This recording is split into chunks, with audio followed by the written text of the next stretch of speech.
Okay, so we've been talking about u substitution with indefinite intervals. Okay, so now we have to talk about what do you do with definite intervals.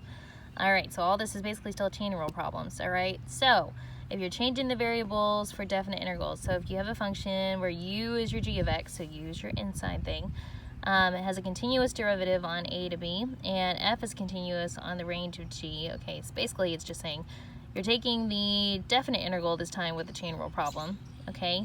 And then your limits of integration are become g of a, g of b. Okay, so read this, but basically what it means is if you're going to leave it in terms of u, you have to change these numbers, this a and b, to be in terms of u as well. So you're going to have to plug them into your u equation and get new numbers. Or at the very end, if you just change everything back to x, you don't have to change any numbers at all. Okay, it's whichever one you feel like doing.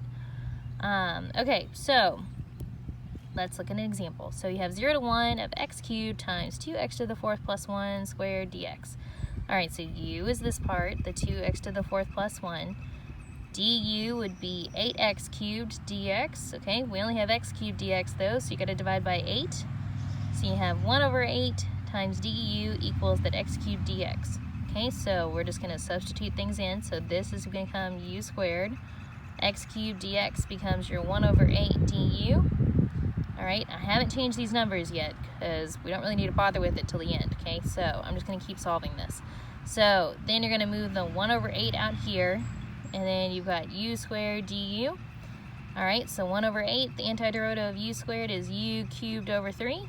Okay, evaluate it from 0 to 1. Okay, so if you're going to leave it as 0 to 1, you need to change this u back to 2x to the 4th plus 1 and then solve.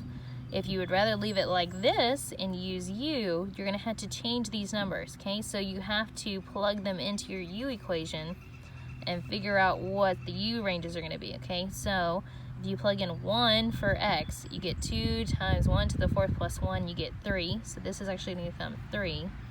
If you plug in 0, you'll end up getting 1. Okay, so this becomes 1. So if I'm going to use u, I have to use 1 and 3 as my limits of integration. So you're going to do 1/8 times 3 cubed over 3 minus 1 cubed over 3, and if you keep simplifying all the way down, you get 13 over 12, okay? You'll get the exact same answer if you change this to x and then do it that way, okay? Whichever one makes more sense to you is the one you should do.